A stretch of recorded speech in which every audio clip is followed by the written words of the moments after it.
Good morning. My name is Sandra Bakun. I live in Dennis, and I'm here at the Dennis Senior Center to tell a story, show and tell. My story was in Chicken Soup for the Soul, Miracle of Love. It's a story about old people falling in love. I qualify. I'm 83, and I was lucky enough to have two loves in my life. So, if I may, can I read you my story? It's called Come Here. Grow old along with me, the best is yet to be, said Robert Browning. It was a beautiful summer day in July. I had cleaned the house, bought the groceries, and run the errands. Now I had time to walk the beach and unwind before the relatives arrived for Jim's anniversary mass.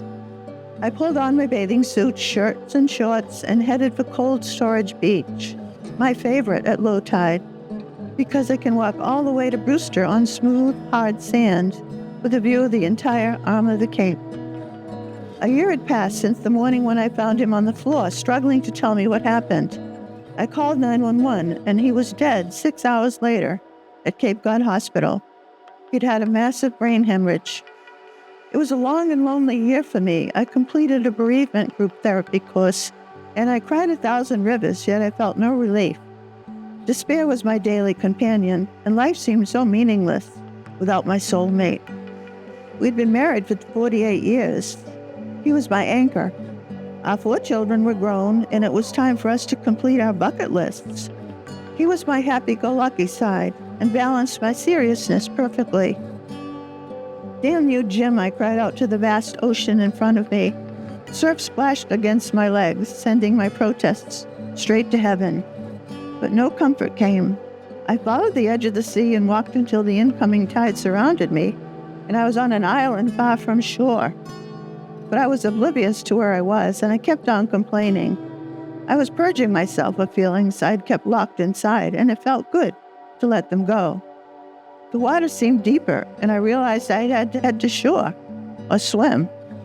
I took off my shirts and shorts and held them over my head to keep them dry, and I headed to shore before the tide overcame me.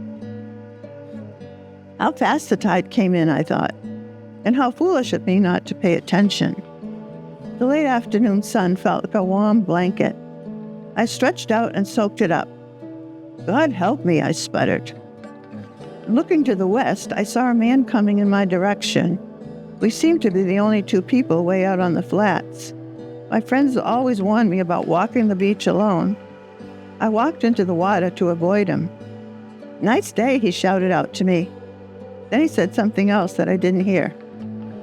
"Excuse me?" I asked, not really wanting to engage in conversation with this man. I was too engulfed in my own misery. "It's kind of spooky. You're standing where I threw her ashes." Oh my God, I thought. Then I faced him. He was tall and thin with a graying beard. A golf cap and sunglasses obscured his face, but his body language was loud and clear. He was kind and not to be feared. "I'm so sorry," I called out against the sounds of the surf. We looked at each other. "Are you all right?" My husband died too. Then he opened his arms with such sympathy. "Come here," he said softly.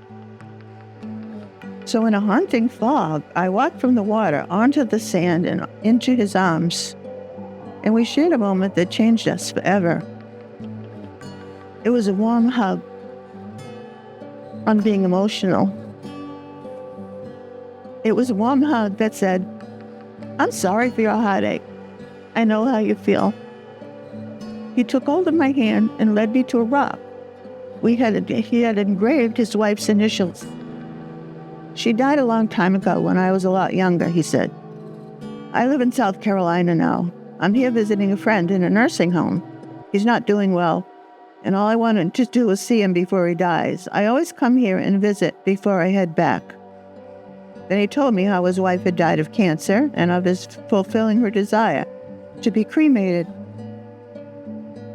The bay was our favorite place. We brought up a family here. I asked about his friend, and when he told me the name of the nursing home, I realized that my employer, a doctor, was the director there. "I'm the secretary for your friend's doctor. What a small world," I said. I married again, he said, but I learned the hard way that you just can't replace someone you loved. It didn't work, and I sold our house in Brewster and moved to South Carolina. It felt weird being so close to him in such a secluded area, so I took my cue to leave after revealing very little about myself. How could I have just walked into his arms like that, I said. He could have been a serial killer.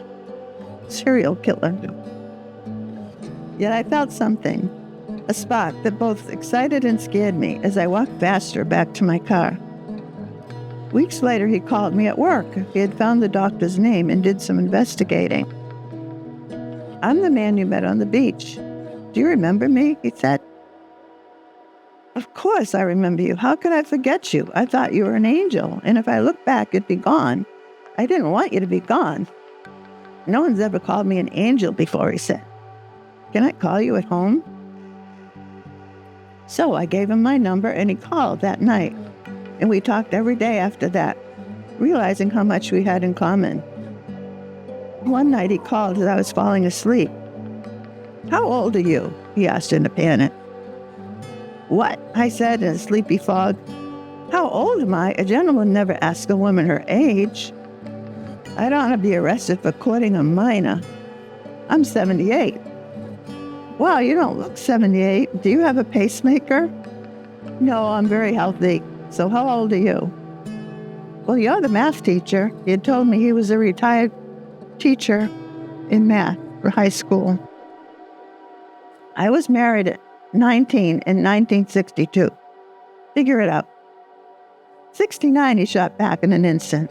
I thought you were much younger. Hooray, I laughed again. We're both old. I can't stand it any longer. Can we meet on the beach again at the same spot? I'm making plans to fly up. In September, my phone rang. I'm at the beach. Are you coming?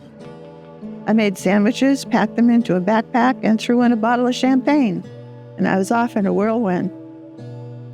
As he came into view, he walked toward me, arms outstretched. Come here, he sang, and I flew into them. When I pulled out the champagne, his smile turned to laughter. As we sat on the rock toasting each other, 3 women walked by. Congratulations, they called. He hadn't proposed, but those women were prophets. We were 2 lonely people led to that remote area of beach by fate, but we were destined to spend our lives together. And so it was, and I hope this happens to all you people in your old age.